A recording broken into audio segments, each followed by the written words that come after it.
Assalamualaikum warahmatullahi wabarakatuh. Perkenalkan, nama saya Fikri Dova Levi dengan 062 dari Sekolah Vokasi Prodi Teknologi Rekayasa Otomasi. Di sini saya akan membahas mengenai komunikasi serial UART atau UART, mulai dari tingkat perangkat keras hingga cara membangun jalur data yang baik menggunakan DMA dan buffer. Sini kita akan melihat bentuk susunan data secara kelistrikan secara langsung dan membandingkan arsitektur dari STM32 dan ESP dan merancang sistem pemrosesan yang stabil. Komunikasi UART sendiri berjalan tanpa adanya jalur penyelarasan waktu atau clock antar perangkat, pengirim dan penerima.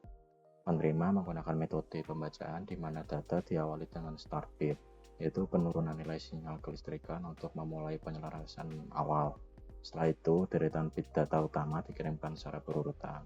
Transisi ini kemudian diakhiri dengan stop bit, yaitu kenaikan nilai sinyal kembali ke kondisi awal sebagai penanda bahwa satu rangkaian data telah selesai dikirim. Lalu selanjutnya ada baud rate. Baud rate sendiri merupakan pengaturan paling standar yang digunakan pada industri, yaitu konfigurasi 8N1 karena tidak memiliki jalur penyelarasan waktu fisik. Pengaturan kecepatan yang disebut baud rate adalah alat pengirim dan penerima harus memiliki nilai matematis yang sama persis. Baud rate ini secara pasti menentukan berapa lama durasi kelistrikan dari setiap satu bit data di dalam kabel. Apabila alat pengukur waktu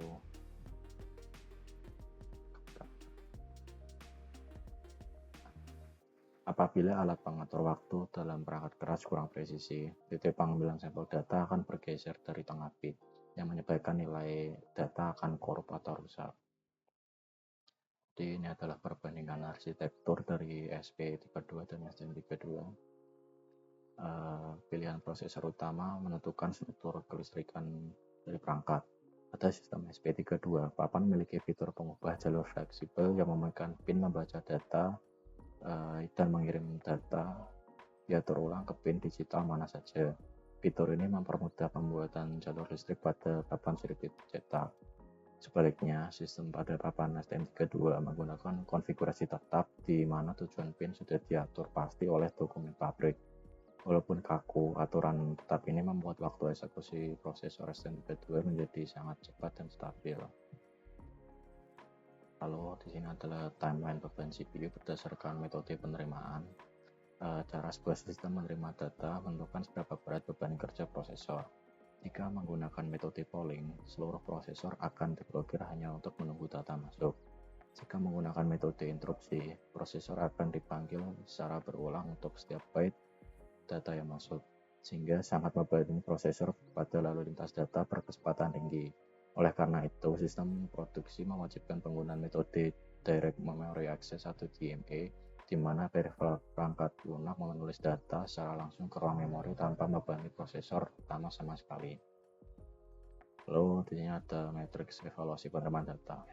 Memilih metode penerimaan data adalah tentang bagaimana kita membagi dan mengatur kemampuan prosesor keras alat tersebut. Metode DMA wajib digunakan untuk lalu lintas data yang mengalir terus-menerus dengan frekuensi tinggi karena metode ini memberikan beban 0% pada prosesor utama. Di samping itu, metode interupsi masih bisa digunakan jika perangkat hanya memproses teks perintah yang sangat pendek. Sedangkan metode polling hanya diperuntukkan untuk program pengaktifan awal saat sistem baru dinyalakan. Selanjutnya ada memori asinkron. Kecepatan kedatangan data dari luar selalu berbeda dengan kecepatan prosesor yang membaca data tersebut. Untuk mengatasi ketimpangan ini, kita menggunakan sistem antrean di dalam memori yang disusun secara melingkar atau disebut ring buffer. Dalam susunan ini, komponen head pointer bertugas mencatat setiap lokasi indeks memori yang baru saja diisi data, sementara komponen tail pointer mencatat indeks data yang sedang diambil dan dibaca oleh prosesor utama. Selama memori tidak terlalu penuh dan head pointer tidak menulis tail pointer, seluruh data akan tetap utuh. Lalu selanjutnya ada teknik ekstraksi atau framing dan timeout parsing. Jalur data UART atau UART tidak memiliki fitur bawahan untuk mengetahui kapan pesan selesai dikirim seutuhnya. Cara untuk menentukan akhir pesan adalah dengan memonitor keheningan atau jeda waktu pada jalur penerima data tersebut. Saat jalur penerima data sama sekali tidak ada perubahan nilai kelistrikan melewati batasan durasi tertentu, perangkat keras akan menyadari bahwa pesan sudah selesai dikirim seluruhnya. Jeda transmisi inilah yang memicu pengatur interupsi untuk memulai mengambil data secara lengkap dari memori. Lalu ada CRC atau Cyclic Redundancy Check. Kabel data sangat rawan mengalami gangguan sinyal elektromagnetik dari luar yang bisa mengambil nilai data listrik. Sementara sistem pengecekan bawaan perangkat keras sangat terbatas. Pada skala produksi kelas tinggi, perangkat pengirim wajib membungkus seluruh data dengan melakukan perhitungan matematis algoritma CRC dan menambahkan nilai hasilnya di bagian akhir pesan. Perangkat penerima kemudian menghitung kembali data tersebut. Jika nilai perhitungan lokal dengan nilai perhitungan yang dilampirkan tidak sama, maka kumpulan data tersebut dianggap rusak dan otomatis langsung dibuang. Lalu selanjutnya ada arsitektur UART skala produksi. Desain ini merangkum arsitektur utuh pada jalur komunikasi kelistrikan skala produksi. Pada tahap awal, data kelistrikan ditangkap oleh pin fisik dan dipindahkan secara langsung melalui sistem DME ke lokasi ring buffer memori tanpa menggunakan komputasi prosesor utama sedikitpun. Prosesor hanya akan aktif ketika perangkat keras selesai mendeteksi keheningan di akhir jalur sinyal. Setelah aktif, prosesor memeriksa hasil perhitungan CRC terlebih dahulu, membuang data yang korup, lalu menjalankan sisa instruksi data yang bersih. Dia memastikan program berjalan dengan stabil tanpa beban perangkat keras yang berlebihan. Jadi itu adalah penjelasan mengenai komunikasi UART. Selanjutnya kita akan mendemonstrasikannya. Lalu di sini saya akan menjelaskan mengenai program pada praktikum UART kali ini. Jadi di sini kita akan melakukan monitor dan kontrol LED dengan STM32 melalui komunikasi UART dengan tambahan modul STTI. Jadi di sini kita akan mengontrolnya menggunakan GUI Python. Di sini adalah program GUI Python-nya. Di sini kita menggunakan library dkinter. Jadi di sini kita akan membuat interface dan juga akan membaca status dari LED pada praktikum kali ini. Jadi di program ini ada untuk instruksi utama, yaitu fungsi pertama untuk mengambil perintah menambahkan karakter pemisah baris di akhir teks, lalu mengubahnya menjadi format UTF-8, lalu mengirimkannya ke jalur kabel. Jadi fungsi kedua beroperasi terus-menerus untuk memantau data yang masuk ke microcontroller. Apabila data tersebut diupload dalam kata status, maka sistem akan membaca angka di belakangnya dan langsung memperbarui teks status nyala atau mati pada interface. Lalu ada blok tata letak interface-nya dan eksekusi latar belakangnya. Di bagian ini kita akan mendaftarkan tata letak jendela program beserta 4 tombol untuk mengontrol lampu LED fisik dan 2 baris teks untuk menampilkan statusnya. Sebelum jendela interface ditampilkan secara penuh, sistem akan mengeksekusi instruksi pembacaan data serial di dalam thread atau proses latar belakang yang terpisah. Pemisahan proses komputasi ini juga memastikan bahwa jendela interface grafis tidak akan freeze atau nge-hang saat komputer sedang menunggu paket data masuk dari microcontroller.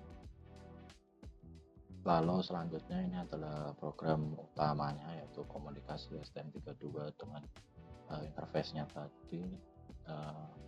Jadi di sini kita akan menggunakan modul FTTI ya.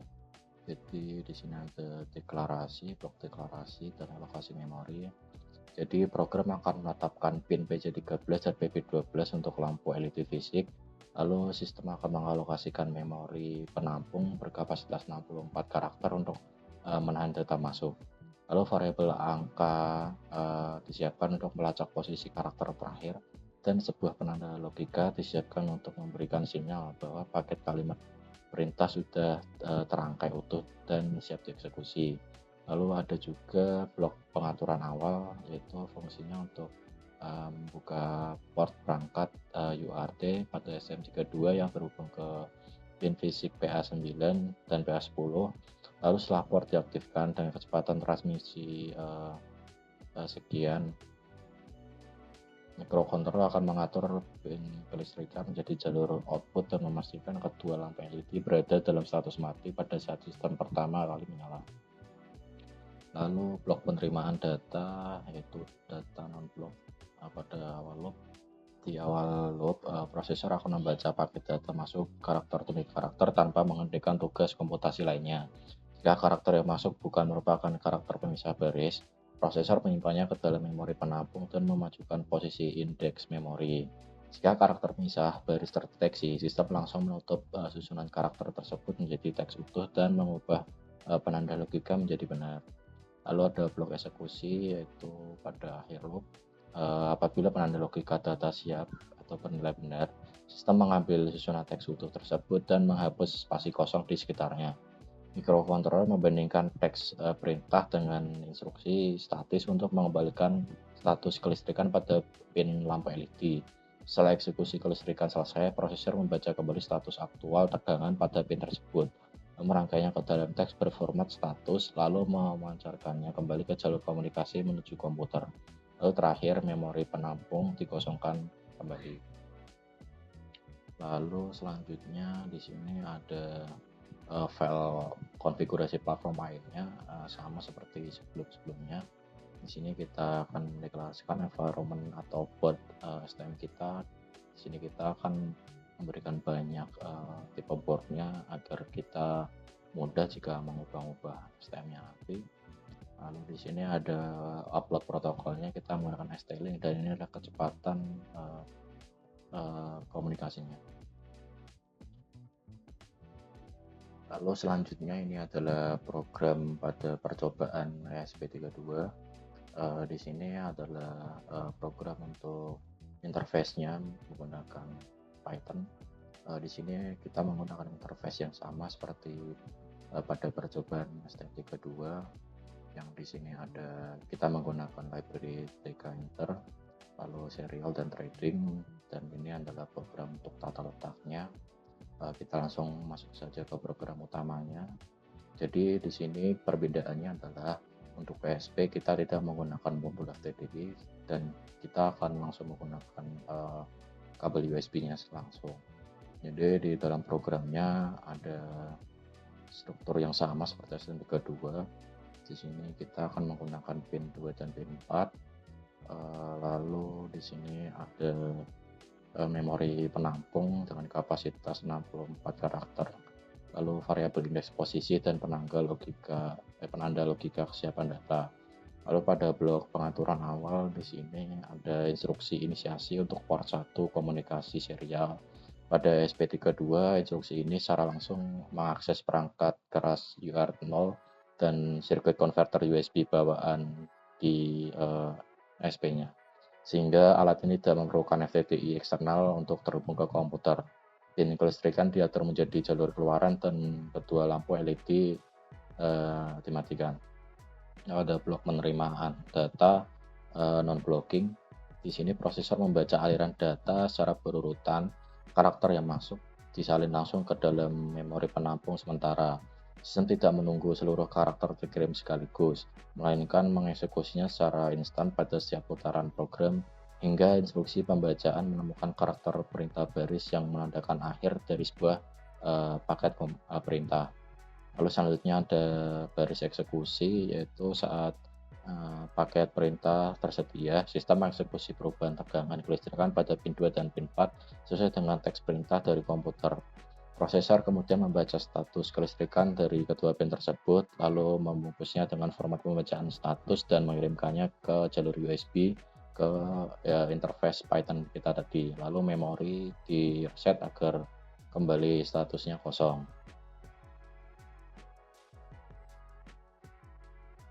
Lalu selanjutnya ini adalah program untuk konfigurasi platform I/O, masih sama seperti praktikum sebelumnya. Sini kita menambahkan port kita dengan environment, lalu kita menggunakan speednya begini. kita menambahkan filament Lolin dan SP32 S3 ini untuk seri yang lain. Lalu pada percobaan selanjutnya di sini kita akan menggunakan ESP sebagai gateway, yaitu perantara pengiriman data dari STM ke interface Python kita tadi. Jadi ESP ini sebagai penengah saja. Jadi sebagai pengganti modul FTTI. Jadi di program utama ESP yang ini terdapat blok deklarasi dan alokasi memori ganda. Karena ESP32 berfungsi memproses dua jalur data secara bersamaan, sistem mendaftarkan dua memori penampung yang saling terpisah. Satu memori dikhususkan untuk menampung aliran data dari arah komputer, sedangkan memori kedua dikhususkan untuk menampung aliran data dari STM32. Lalu ada blok pengaturan awal multi UART. Jadi fungsi inisiasi ini membuka dua perangkat keras UART secara bersamaan di dalam chip ESP32 dengan instruksi serial begin mengaktifkan UART 0 untuk jalur pertukaran data komunikasi dengan komputer. Lalu instruksi serial 2 begin untuk mengaktifkan perangkat prasekunder UART 2 pada pin 16 dan pin 17 untuk membangun jalur berkoneksi langsung menuju papan STM32. Lalu terdapat blok pengalihan aliran data atau serial pass-through.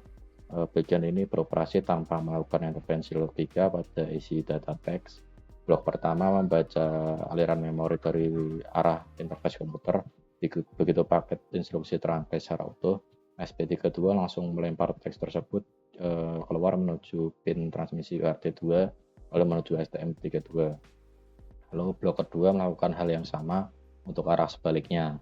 Saat menerima paket teks laporan status dari STM32, SP32 langsung merangkai dan melempar teks tersebut kembali ke komputer melalui sirkuit UART 0.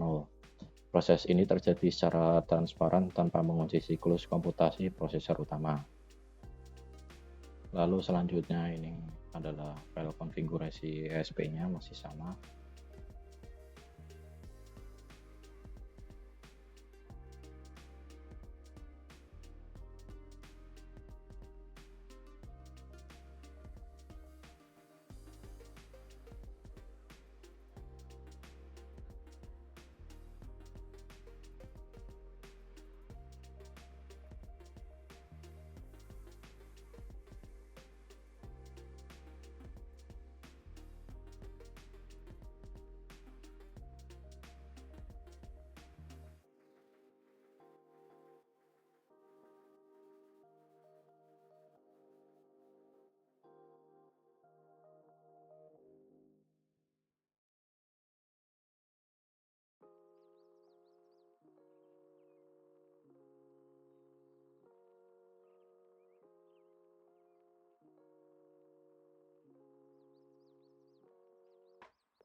kita pertama scan dulu. Kalau udah terdeteksi komnya connect dan sudah connect kan, terus kita coba push buttonnya nyalakan, ini indikatornya nyala, push buttonnya menyala. Kita coba yang kedua, nyala, mati. Nah, ini berbeda seperti yang percobaan pertama tadi, kita tidak menggunakan FTTSI ya, maka hasilnya tidak bisa, error seperti tadi. Nah, sekarang kita pakai FTTSI bisa. Nah, di sini kita akan melakukan percobaan ketiga, yaitu full duplex. Di sini kita menggunakan ESP dan STM32. Jadi nanti ESP akan menerima data dari STM32 yang kemudian akan disalurkan ke GUI dari Python ini di laptop kita. Nah, di sini ini adalah tampilan dari software interface-nya atau GUI-nya. Di sini kita bisa lihat terdapat COM7, kemudian kita konekkan, nanti akan muncul status connect. Ini jika sudah terkonek maka akan seperti ini tampilannya. Ini ada lognya. Nah, di sini saya contohkan, semisal jika push button 1 saya tekan, lampu akan menyala dan juga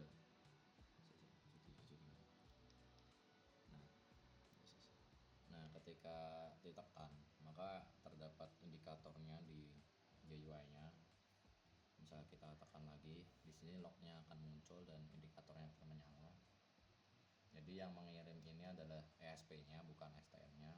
Ini adalah contoh komunikasi full duplex menggunakan ESP sebagai monitornya.